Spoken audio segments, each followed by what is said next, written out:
Greetings, subscribers. Welcome back to the channel, welcome back to the vlog, and welcome back to the continual problems with the Nissan XTerra. This time it's 112 degrees out. I get a call from my wife and she says the truck is making weird noise. It now smells like fire. And I said, well, hold on a second. Does it smell like fire or does it smell like cookies? Because I was thinking it was that wrap and just everything being hot. But she said then about, I don't know, 10 seconds later the AC stopped working. So I'm gonna gather that the compressor died. You know, I really don't feel like working on the truck, so I don't know. I guess my mini repair series is gonna have episode 6, 7 where I get to show replacing the AC compressor. So you know, let's pop over here. I just had it on a second ago, and yeah, I turned on the AC, and sure enough, yeah, so I'll give you kind of what the rundown is. You know, I mean, not bad for 225,460 miles on the factory AC. So this is the truck now, just idling. Sounds kind of normal. And here's with the AC and the compressor engaged.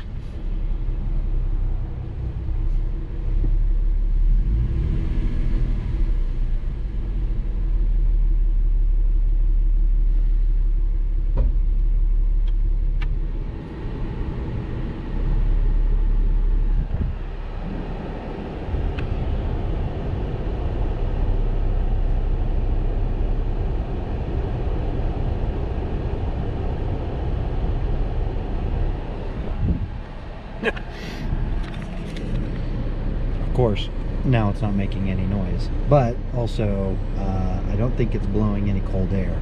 So I just came out here a second ago, and yeah, the screeching sound and the smell of you know, burning clutch was pretty evident. So I'll probably film this again, but yeah, I'm not getting anything but hot air. So I'll turn this on max, see if it makes any difference. I mean, I can smell it, and it's definitely not chocolate chip cookies. So we'll see if we can get. Oh, there you can hear it.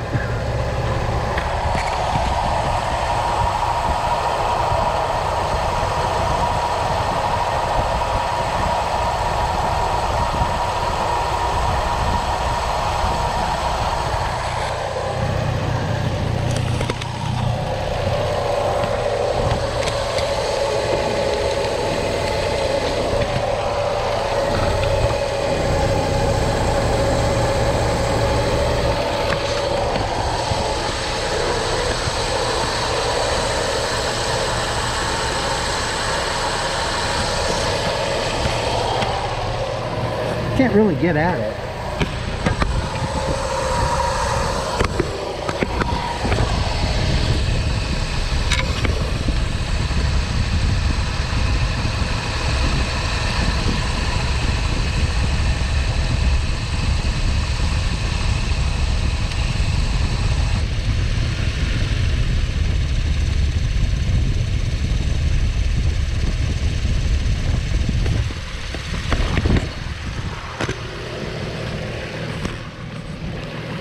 Well, that was good timing, because I think it just died. Whew. Yeah, I can smell it, and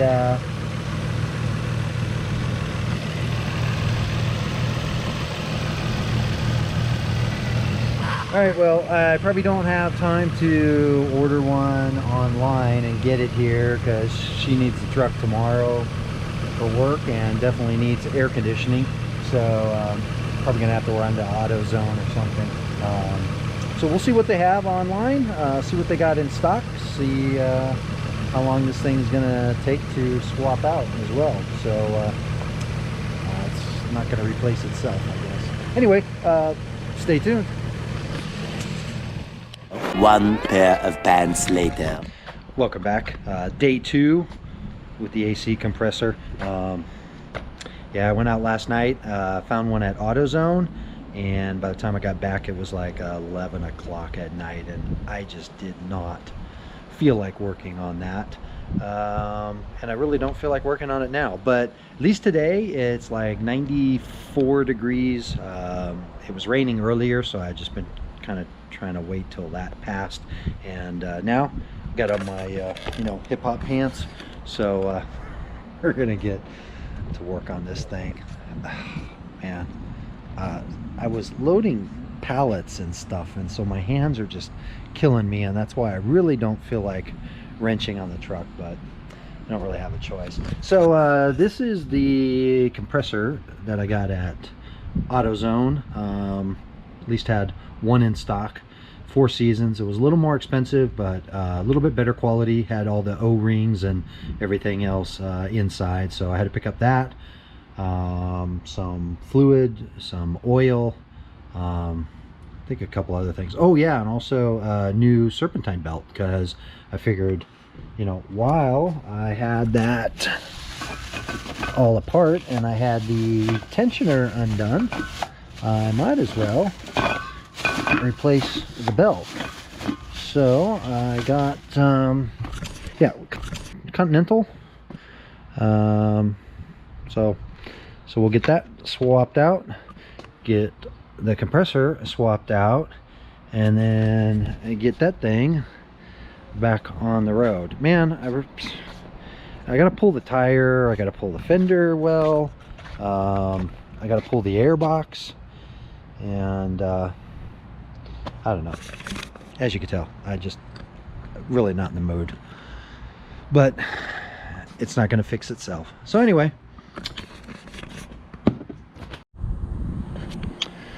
so first things first, you got to take the air box off, and that consisted of 3 bolts, not 2. So there was one here, easy to get at. The other one was down here, which luckily I had one of these little shorty wrenches to get at that, and I don't know, I didn't look in the manual, but I guess there's this one that's inside the box, so I didn't take the lid off or pull the filter to get at that. Disconnect the mass airflow, and then you got pretty good access to get down to the pump. But oh, the other thing I thought was kind of unusual is I remember seeing this cold air intake opening when I had the fender off. I thought that bolted on to the inside, and it does not. It's actually just this sponge material. So learned something new on the truck. Anyway, looking at the compressor from this perspective, it looks pretty straightforward as far as getting that out. Looks like it can come out this direction, so I'm not sure if I want to pull the tire and the fender well liner, but you can definitely tell on the front of the clutch just how rusted it is, and as you saw in the other video pointed out, that's where all the sparks were coming from. So that thing is not moving and engaging at all. The little electromagnetic features just not working. So anyway, yeah, I'm gonna play around with this a little bit and try to figure out the best way to get it out. It looked like on the manual there was just 3 bolts. There's one down there, there's that one right there, and there's one other in the back. So that, and then I got the tensioner. Got to loosen that belt up. Surprisingly, the belt's not in bad shape, but I think while I'm at it, I'll just replace it anyway. It was like $16.99. So I'll be back with the camera with an update.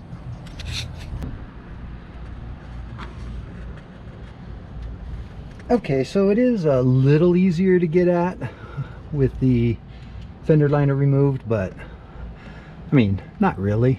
Might be easier to get the serpentine belt swapped out. But here you got 1 bolt up here, this one down here, and the third one is down here, but I don't know that you can actually see where I'm pointing. And then you've got these two for the high-low lines, and this little metal clip for the clutch, and that's pretty much it. So we'll go from there.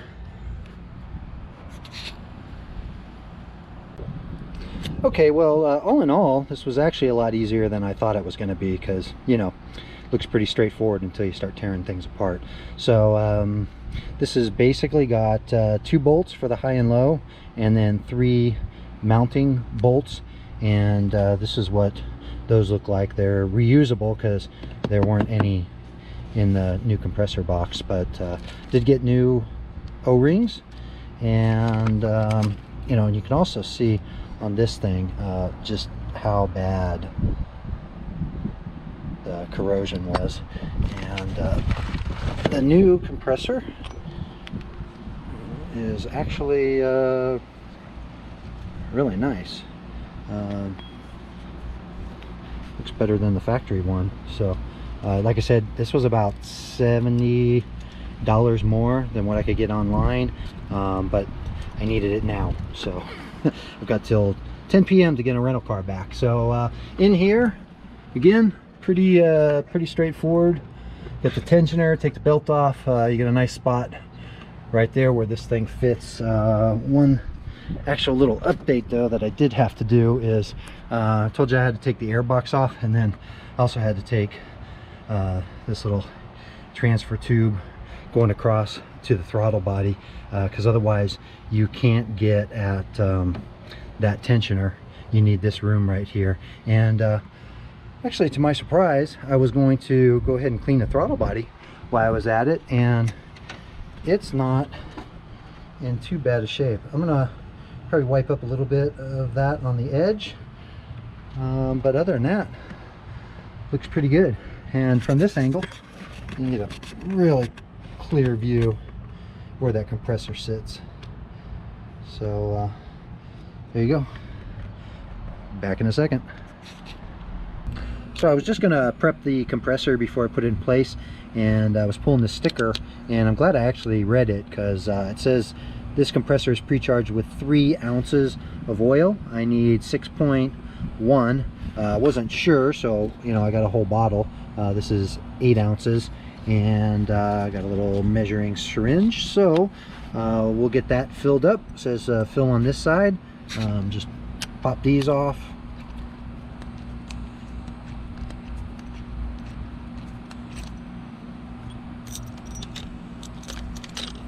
These are pretty nice. Probably save them for later. Yeah, pop that out of there. We'll fill that up. We'll put these back on till we get the compressor back in place, and we'll start hooking everything else back up. Everything in the engine's back together. We're going to drop this. I just got the wheels back on. We'll lower this, get this out of the way, and first things first, we'll just start it up and make sure, you know, the oil gets in on the compressor, and kind of take it from there. So hopefully we won't have any squeaks or anything from the belt, well, other than it kind of working itself into place. So here we go.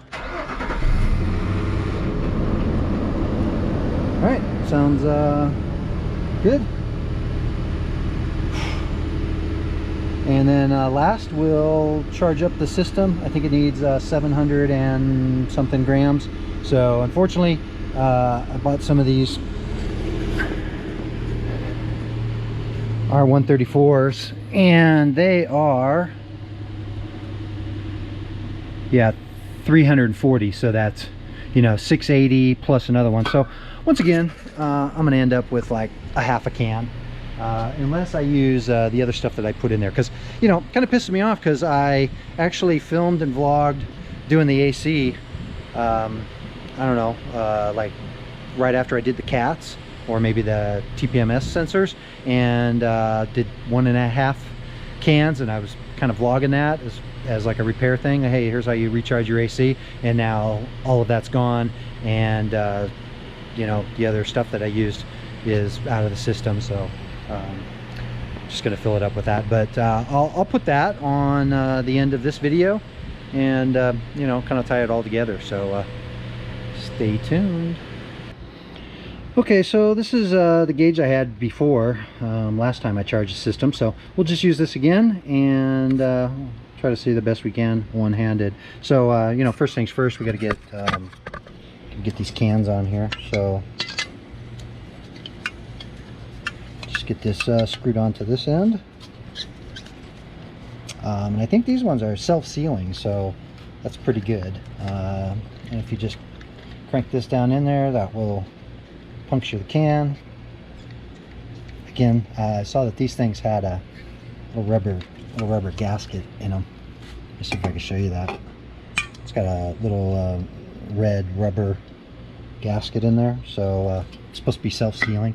And again, I need 0.7 kilograms, and these are 340 grams, so like I said, 640, and you know, unfortunately I need to tap into the third can, but not much I could do about that. So let's take all three of them over there, and you know, kind of go from there. So if you have not charged the AC on a car before, or especially an XTerra, it's actually rather simple. So on the system, you have a high and a low port, access port. Typically on the cars, they're usually colored, like, you know how like the evap is colored green. Normally you're gonna have one over here, and if you try to fit this end onto there, it's not gonna go. So even if you have no idea what you're doing, if you pull this off, it's not the right size, so you can't accidentally put that on there. So cap that back up, and then over on this side, you can see flat cap. Just pull this off, and then we're going to press fitting, so you can just press that on there. And on this side, on the gauge side, we're going to go turn on the AC to full and see where we're at, which we're going to be at 0 because there's absolutely nothing in here. So let's go do that, and we'll come back and take a look at the gauge. So now we're inside the car. We're going to turn this on, and we're going to, you're actually supposed to turn on max, turn the AC on, and you know, you're not going to get anything, just warm air. And now we'll go out and take a look at the gauge, see what the gauge says, which again, it's going to say nothing. It's going to say 0. And what we'll do is we'll try to set the camera up, and we're going to take this and unscrew it. And you can see the minute I unscrewed it, the gauge started bouncing around. So what that's doing is it is putting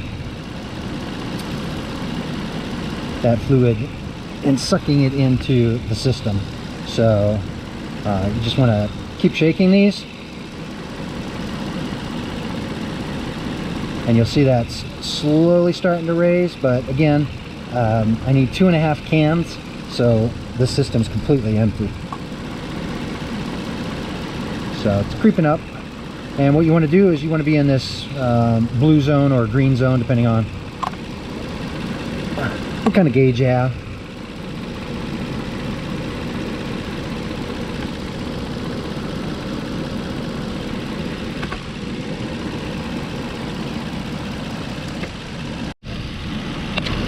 So I was beginning to worry there for a second because this thing wasn't moving, but usually a good sign is 1, you feel the can is emptying. 2, if you touch any of this stuff, this will be ice cold, because that's you know, you can see the condensation. So you feel this, yeah, it's definitely filling up. So this was I had this little pin screwed all the way in, and or actually all the way out, and it was whatever, probably because of those rubber seals in there. Like I said, I haven't used those ones before, and but we're starting to creep up, and I heard the compressor kick in, so we'll go inside and see what the temperature is starting to feel like. Again, I'm going to need, you know, whatever, another can and a half, so we'll see. But let's take a look. Hopefully this is starting to blow cold. A little bit, not a lot. So we got it on max, all the way on 4. So now it's starting to get a little cooler. Again, that's only one can. Oh yeah, that's starting to feel better. I can feel the compressor's actually on because the RPM's dropped. Anyway,